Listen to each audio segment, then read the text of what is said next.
हम राउर मोरारजी देसाई स्कूल से गेस्ट टीचर हैं सर।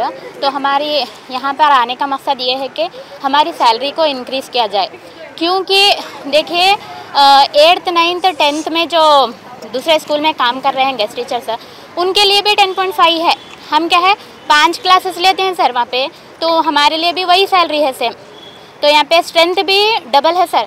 तो डी ग्रुप को जितने सैलरी दी जाती है उससे भी कम हमें मिलती है सर।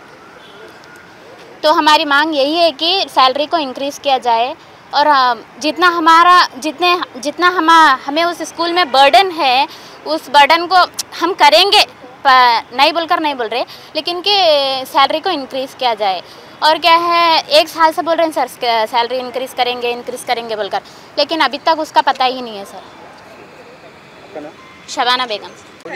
अस्सलामु अलैकुम वरहमतुल्लाहि वबरकातुहू।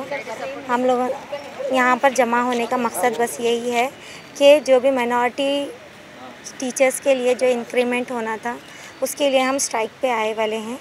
बस हमारी स्ट्राइक को एक मेमोरेंडम समझकर इसको फेस करिए। बस हाँ, हमारी डिमांड है बस सैलरी इंक्रीज़ करने का।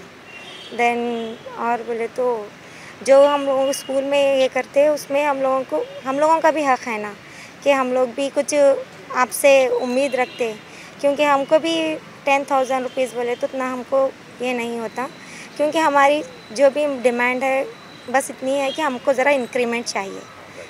ಆತ್ಮೀಯ ಸ್ನೇಹಿತರೆ, ರಾಜ್ಯಾದ್ಯಂತ ಅಲ್ಪಸಂಖ್ಯಾತರ ಕಲ್ಯಾಣ ಇಲಾಖೆಯಲ್ಲಿ ಕಾರ್ಯನಿರ್ವಹಿಸ್ತಕ್ಕಂಥ ಮೊರಾರ್ಜಿ ದೇಸಾಯಿ, ಮೌಲಾನಾ ಆಜಾದ್, APJ ಅಬ್ದುಲ್ ಕಲಾಂ ಎಲ್ಲ ಅತಿಥಿ ಶಿಕ್ಷಕರು ಇಂದು ನಾವು ರಾಜ್ಯಾದ್ಯಂತ ನಾವು ಕರೆ ನೀಡಿದ್ವಿ. ಕಾರಣ ಏನಂತಂದರೆ ನಮಗೆ ಸಮಾಜ ಕಲ್ಯಾಣ ಇಲಾಖೆ ಮತ್ತು ST ಒಂದು ಇಲಾಖೆಯಲ್ಲಿ ಏನಪ್ಪ ಅಂದರೆ ಈಗಾಗಲೇ ವೇತನವನ್ನು ಹೆಚ್ಚಳ ಮಾಡಿದ್ದಾರೆ. ನಮ್ಮಲ್ಲಿ ಇನ್ನೂ ಹೆಚ್ಚಳ ಮಾಡಿಲ್ಲ. ಅದು ವೇತನ ಹೆಚ್ಚಳ ಮಾಡಬೇಕು ಅನ್ನೋ ಕಾರಣಕ್ಕಾಗಿ ಇಂದು ಇಡೀ ರಾಜ್ಯದಂಥ ಎಲ್ಲ ಜಿಲ್ಲಾ ಕೇಂದ್ರದಿಂದ ನಾವು ಇವತ್ತೇನಪ್ಪ ಅಂತಂದರೆ ಮಾನ್ಯ ನಿರ್ದೇಶಕರಿಗೆ ಅಲ್ಪಸಂಖ್ಯಾತರ ಕಲ್ಯಾಣ ಇಲಾಖೆಗೆ ಇವತ್ತು ನಾವೇನಪ್ಪ ಅಂತಂದ್ರೆ ಮನವಿ ಪತ್ರ ಕೊಡ್ತಾಯಿದ್ದೀವಿ. ಮತ್ತು ಸಂಬಂಧಪಟ್ಟ ಈ ಒಂದು ಏನಪ್ಪ ಅಂತಂತಂದರೆ ಅಲ್ಪಸಂಖ್ಯಾತರ ಕಲ್ಯಾಣ ಇಲಾಖೆ ಕಾರ್ಯದರ್ಶಿಗಳಿಗೂ ಕೂಡ ಬೆಂಗಳೂರು ಇವರಿಗೂ ಕೂಡ ಕೊಡ್ತಾಯಿದ್ದೀವಿ. ಮತ್ತು ನಮ್ಮ ಕಲಬುರಗಿ ಜಿಲ್ಲೆಯ ಉಸ್ತುವಾರಿ ಸಚಿವರಿಗೂ ಕೂಡ ಇವತ್ತು DO ಸರ್ ಅವರ ಮೂಲಕ ನಾವು ಮನವಿ ಪತ್ರ ಕೊಡ್ತಾಯಿದ್ದೀವಿ. ಕಾರಣ ಏನಂತಂತಂದರೆ ಕೂಡಲೇ ವೇತನ ಹೆಚ್ಚಳ ಮಾಡಬೇಕು, ಮತ್ತು ನೇಮಕ ಮಾಡಿರ್ತಕ್ಕಂಥ ನಮಗೆ ಇಲ್ಲಿವರೆಗೆ 7 ವರ್ಷಗಳವರೆಗೆ ಏನಪ್ಪ ಅಂದರೆ ಸೇವೆ ಸಲ್ಲಿಸತಕ್ಕಂಥ ನಾವುಗಳಿಗೆ ಏನಪ್ಪ ಅಂದರೆ ಆದೇಶ ಪ್ರತಿಗಳನ್ನು ನೀಡಿರುವುದಿಲ್ಲ, ಅದು ಕೂಡ ಕೊಡಬೇಕು ಅಂತಕ್ಕಂಥದ್ದು. ಮತ್ತು ವರ್ಷಕ್ಕೆ ಏನಪ್ಪ ಅಂತಂದರೆ 5% ಕ್ರಮಾಂಕ ಕೊಡಬೇಕು ಅಂತಕ್ಕಂಥದ್ದು ನಮ್ಮ ಬೇಡಿಕೆಯಾಗಿದೆ. ಮತ್ತು ನಮಗೆ ಈಗ 5 ವರ್ಷ 6 ವರ್ಷ ನಾವು ಮಾಡಿದ ನಂತರ ಈಗ ಬೇರೆ ಪರ್ಮನೆಂಟ್ ಆಗಿ ಬಂದಿರತಕ್ಕಂಥ ನೌಕರಸ್ಥರು ಅಲ್ಲಿಂದ ನಮ್ಗೆ ತೆಗೆದಾಕ್ತಾರೆ. ಆ ಕಾರಣಕ್ಕಾಗಿ ನಾವು ಬೇರೆ ಕಡೆ ಎಲ್ಲಿ ಹೋಗಬೇಕು? ಯಾಕಂತಂದರೆ ನಾವು 6 ವರ್ಷ ಇವತ್ತು ಸೇವೆ ಸಲ್ಲಿಸತಕ್ಕಂಥವ್ರನ್ನು ಬೇರೆ ಕಡೆಗೆ ಎಲ್ಲಿ ಹೋಗ್ತಾರೆ ನಮಗೆ?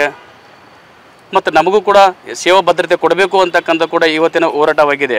ಹಾಗಾಗಿ ನಾವು ಇವತ್ತು ಮನವಿ ಮಾಡಿಕೊಳ್ತಾ ಇದ್ದೀವಿ, ಒಂದು ವಾರದ ಒಳಗಡೆ ಮಾನ್ಯ ನಿರ್ದೇಶಕರು ಏನಪ್ಪ ಅಂದರೆ ಸರ್ಕಾರಕ್ಕೆ ಗಮನಕ್ಕೆ ತರಬೇಕು. ಏನಪ್ಪ ಅಂತಂತಂದರೆ ಈ ಅತಿಥಿ ಶಿಕ್ಷಕರ ವೇತನ ಹೆಚ್ಚಳ ಮಾಡಬೇಕು ಅಂತಕ್ಕಂಥದ್ದು.